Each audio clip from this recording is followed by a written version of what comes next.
Jenengan kenal Charlie Chaplin? Kenal ya? Charlie Chaplin tuh film lama, sing kuno-kuno sing kenal ya. Itu film sirkus Charlie Chaplin. Ada cerita kedua, waktu itu Charlie Chaplin akan main di salah satu tempat. Orang-orang pada antri beli tiket untuk masuk melihat Charlie Chaplin di dalam gedung itu, sirkus itu. Antri, di beberapa orang yang antri ada satu orang tua membawa anak-anaknya untuk melihat sirkus yang ada di dalam. Sewaktu orang tua itu ngerogoh kantong ya, ngerogohi bahasa Indonesia apa? Ora nek sing mudeng lho, padha wae. Apa ngerogohi? Bang, mengambil uangnya di dalam kantong. Dilihat ternyata kurang untuk membayar anak-anaknya ini masuk ke dalam gedung. Orang itu terus bingung lihat anak-anaknya yang sudah semangat dan senang ingin masuk ke dalam gedung tadi. Di waktu yang bersamaan orang tua ini terus nyingkir dari antrian. Ada orang tua di belakang orang tua tadi melihat satu keluarga ini tadi nyingkir, dan bapak tadi menangis karena melihat anak-anaknya yang sudah kepingin melihat sirkus Charlie Chaplin tidak jadi karena biayanya kurang. Bapak yang ada di belakang ini merogoh kantongnya, wis tak karepmu bener ora bener ya, merogoh kantongnya, diambil uang $20 dijatuhkan di samping bapak yang membawa anak-anak tadi. Akhirnya bapak yang membawa anak tadi dijawil begini, Pak, uang Anda jatuh. Si bapak itu dalam keadaan menangis menengok orang tua itu tadi, sambil tersenyum, diambil uang itu. Akhirnya bapak ini menengok ke anak-anaknya, antri kembali di tempat yang sama sampai masuk ke dalam. Sewaktu antrian bapak yang menjatuhkan uang $20 tadi menengok ke anaknya, wahai anak-anakku, ayo kita pulang yuk. Si anak-anak ini kaget loh, kenapa Pak kok kita pulang? Maaf, tadi uangnya bapak sudah habis. Kok habis ini? Alhamdulillah bapak tadi telah membantu keluarga tadi bisa masuk ke dalam sirkus tadi. Si anak ini tidak menangis, dan bapak tadi mengatakan, wahai anak-anakku, selama hidupku pandangan yang paling indah ku pandang adalah saat orang tua tadi kembali bisa membeli tiket untuk masuk pergi ke gedung sirkus itu. Si anak-anak ini tadi kembali dengan gembira, bangga saya punya orang tua seperti itu. Jadi di sini bukan jumlah $20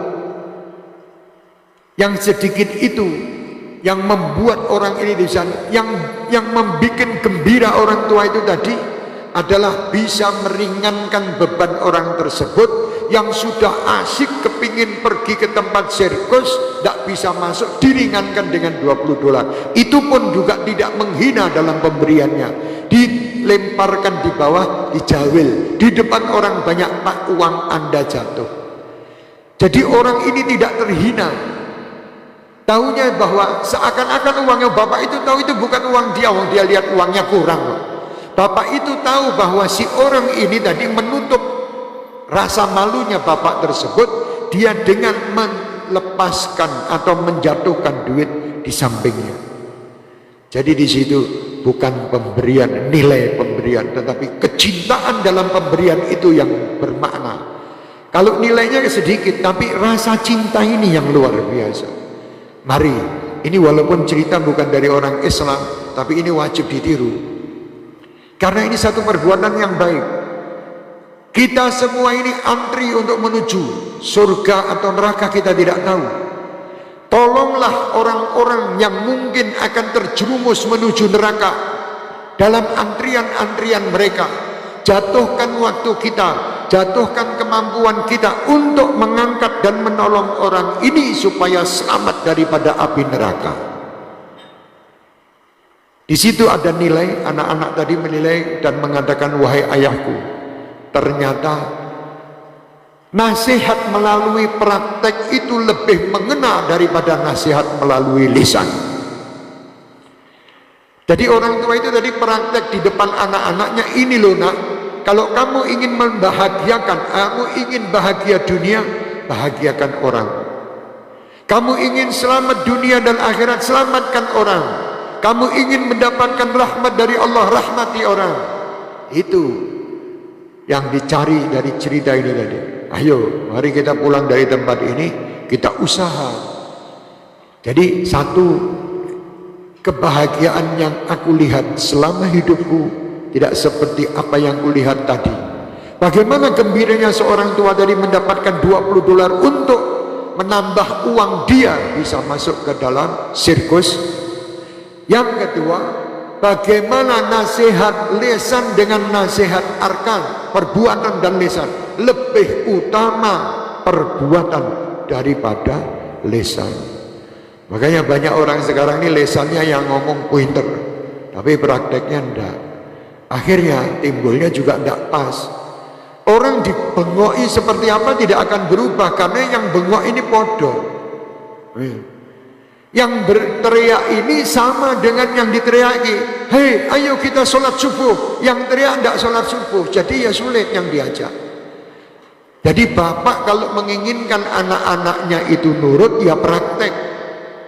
Praktek yang baik, insya Allah anak nanti akan nurut baik. Tapi kalau bapak tidak pernah praktek kebaikan, anaknya suruh baik, mustahil. Sudah di rumah sendiri melihat ayah dan ibunya tidak baik, di luar melihat masyarakat tidak baik, bagaimana mau jadi baik? Jadi kuncinya seperti itu ya. Jadi mari, ini cerita indah betul, saya baru dapat dari Habib Alwi Al-Idrus Jakarta. Ya, insya Allah itu kita mohon untuk semuanya ringankan beban saudara Anda. Ini tadi berkorban sak keluarga tidak nonton sirkus demi untuk menyenangkan orang lain. Wih, itu hebat. Kita tidak usah seperti itulah. Kita insya Allah kalau misalnya tidak usah seperti itu, yang penting bisa bantu. Awakmu mangano warek sih lah. Wis warek arep muntah no. Nah, turahannya yang kamu miliki kasihkan yang lain. Itu insya Allah wis sampai. Nek mau niru seperti itu agak sulit. Itu memang cara Rasulullah SAW sebetulnya. Rasul selalu begitu. Sayyidina Ali bin Abi Thalib dengan Fatimah Az-Zahra selalu begitu. Tidak pernah mereka itu memikirkan dirinya sendiri. Kalau melihat orang lain ada yang lebih memerlukan, oke, pantasnya yang makan sana. Akhirnya Allah Subhanahu wa Ta'ala juga memberi kemuliaan kepada mereka, gara-gara mereka selalu memberi kepada sesama. Ya, jadilah manusia yang selalu meringankan beban orang lain. Jadilah manusia yang selalu memberi nasihat dengan praktek, bukan nasihat dengan lisan. Jadilah manusia yang selalu membuat orang lain gembira, bukan susah karena kita. Jadilah manusia yang dimana kita berada dinanti kedatangannya. Itu insya Allah kita akan selamat. Tapi kalau di mana tempat kita dimusuhi, angel urip, susah. Dan insya Allah Allah akan membukakan pintu taubat kepada kita semuanya. Dan insya Allah Allah Subhanahu wa Ta'ala akan membuat kegembiraan bagi kita dan semua manusia-manusia yang insya Allah mengikuti apa yang acara di malam hari ini.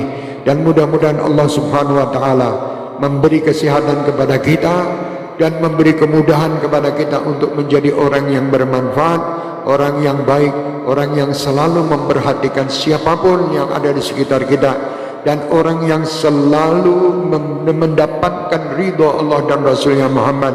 Allahumma inna nas'aluka ridhaka wal jannah wa na'udzubika min sakhatika wan nar. Allahumma innaka afuwun tuhibbul afwa fa'fu anna. Allahumma inna nas'aluka min khairi ma sa'alaka minhu nabiyyuk wa habibuk Muhammad sallallahu alaihi wasallam, wa nasta'iduka min syarri ma sta'adaka minhu nabiyyuk wa habibuk Muhammad sallallahu alaihi wasallam. Allahumma inna nas'aluka ya Allah sihhatan fi taqwa wa tulul umr fi ta'atika wa ta'ati habibika Muhammad sallallahu alaihi wasallam fi sihhatin wa afiyah. Allahumma arinal haqqa haqqa warzuqna ittiba'ah wa arinal batila batila warzuqna ijtinabah. Allahumma arzuqna fahman nabiyyin wa hifdzal mursalin wa ilhamil malaikatil muqarrabin ya arhamar rahimin.